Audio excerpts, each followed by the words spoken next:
want to welcome you back to the third episode of Ghost Towns of Freeborn County. Again, this is Gary Schindler. I'm a historian and a board member for the Freeborn County Historical Society and Museum. Previous episodes of this podcast took a look at a snapshot of the variety of communities and villages that were established that no longer exist in Freeborn County. Our second episode took a look at the abundance of the county, including its resources, the nationalities that made up the population of Freeborn County, and the diversity of the faith community, along with the resources of Freeborn County. This episode is going to focus on the fight for the county seat in Freeborn County. Being the county seat was very competitive and desired because if you were the county seat, it'd be the location likely of a courthouse and jail, administration of the county, and it would ensure that your community would survive. So we're going to take a look at that process and how Albert Lea ended up becoming the county seat of Freeborn County. So, first of all, the process. So we have the Minnesota Territory established in 1849, and what happens in that process, you have a territorial government and a legislature and likely a territorial governor. And the first act of the governor was to appoint a temporary county commission and county commissioners until an election could be held to establish the county seat. And the first appointed board, their business in 1857, again, was to establish a temporary county seat until an election could be held. And this is how that process worked. Initially, there was a motion made by this first county commission to make Bancroft the county seat. A motion was made. Bancroft would be the county seat, at least temporarily, of Freeborn County. Again, Bancroft is a village that's located north of Albert Lea at the current location of the Good Samaritan Home. There was an amendment then to that motion to strike Bancroft and to add St. Nicholas and have them be the county seat of Freeborn County. And again, Bancroft is a village that is in the south of Albert Lea, located along the shores of Albert Lea Lake. That motion to make St. Nicholas failed. So there was a new motion that was introduced to designate Geneva as the county seat of Freeborn County. That motion also failed. So an additional motion was made to go back to the initial one, which was to have Bancroft be the county seat, but to strike Bancroft and add Albert Lea, and that motion passed. So again, tentatively, in 1857, Albert Lea was designated the county seat of Freeborn County until an election could be held. That general election was held in 1857. And there were 642 votes that were cast, and there were 5 communities vying to be the county seat, 5 communities on the ballot. And this is how the 642 votes broke down.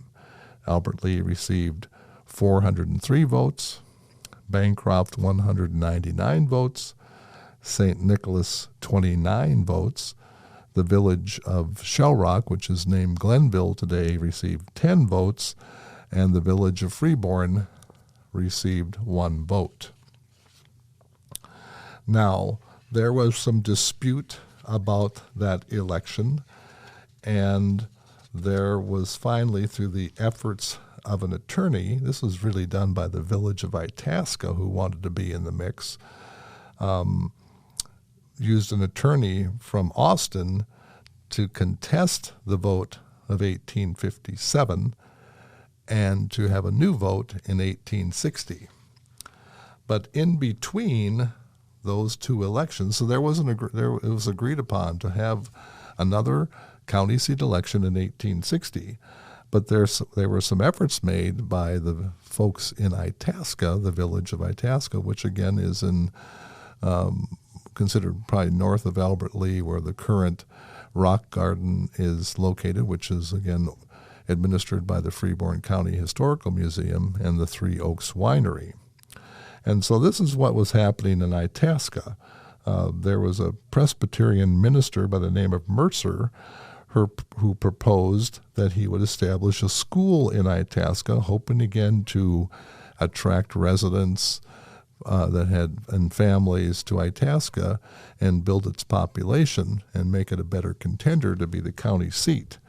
So this pastor Mercer offered to purchase the hotel in Itasca to establish a school. Well, the owner of the hotel was from Albert Lea, and they shut down the sale of that hotel. So Pastor Mercer didn't have an option, and he left town. So another idea emerged from Itasca, and that was to offer a courthouse. The idea was that the founders of Itasca felt that if they could offer a courthouse and jail and administrative offices, that would ensure that they could win an election to be the county seat. So they secured funding bonds of $6,000 to build a courthouse in Itasca. It would be a 2-story building, 24 by 50 feet, made of brick. It was promised to be completed in a couple years, and it would include offices, a jail, and a large courtroom, 24 by 28 feet courtroom. And it was implied that this would be a lease deal, that the city or the village of Itasca would lease the courthouse to Freeborn County. Well, the leaders in Albert Lea said, okay, that's an idea. So some of the founding leaders of this city of Albert Lea, Rubel and Morin and Wedge, offered a counter proposal. And they secured bonds for $5,000 and offered to build a courthouse that included offices and a jail. It would be built and offered free to the county for its use for its adjudication purposes, and obviously a sweeter deal than the Itasca offer of a lease. So again, while these offers are happening as far as a proposed school in Itasca and a courthouse deal, the residents of Itasca were working to request with the county board to request another election for the county seat, and that was initially rejected, but they secured an attorney from Austin, and the county commission agreed that there would be a new election for the county seat in 1860. And so that election was run, and there were 770 votes cast, and it was a race, or the ballot was Albert Lea and Itasca, and the vote broke down this way. There were 480 votes cast for Albert Lea and 290 votes cast for Itasca. But there were some voting irregularities associated with that election. In the meantime, there was discussion of a horse race to say, you know what, if the election is in dispute, perhaps we have a horse from Albert Lea and a horse from Itasca run a race, and the winner would become the county seat. Now, I've talked to some folks that are well-versed in Freeborn County history that really dispute whether this horse race occurred or not, and I'll tell you more about that in a little bit. I'm more leaning to the side of the fact that this horse race didn't really occur as far as determining the county seat or influencing what city would be the county seat. There was horse racing at the time. There was a horse track near Albert Lea, and betting was pretty common on the horses. But here are some of the voting irregularities associated with this Itasca-Albert Lea election. In one voting locale, there were 4 eligible voters, and 45 ballots were cast. Most of those were for Albert Lea. So we might have 41 ballots in dispute. And then John Rubel and a Charlie Norton were election judges in that countywide election, and they rejected 240 ballots that were pretty much votes for Itasca. And there was a request made to inspect those ballots that were rejected, and that request was declined. Well, 240 votes could have made a significant difference here and perhaps would have established Itasca as our county seat. But that request to inspect the ballots was rejected. So what about the alleged horse race? This is how it breaks down. There was a horse by the name of Old Fly, which was the designated horse for Itasca, and the horse of the sheriff of Freeborn County, Sheriff Heath, had a horse by the name of Red Tom.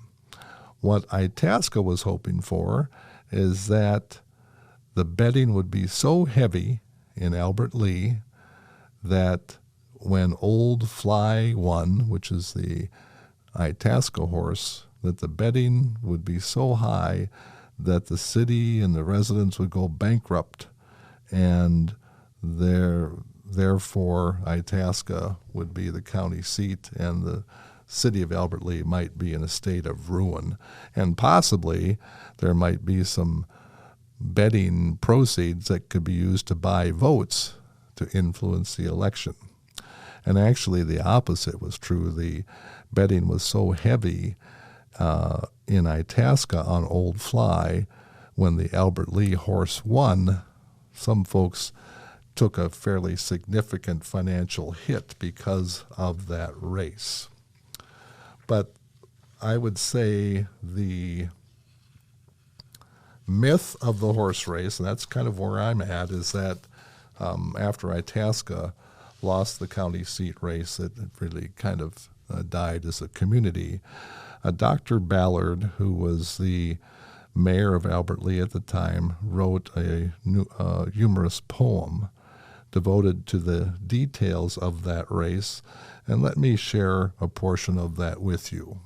Again, talking to some folks, I think the race is a myth, but this is the poem that Dr. Ballard wrote in 1882, 22 years after the alleged horse race occurred.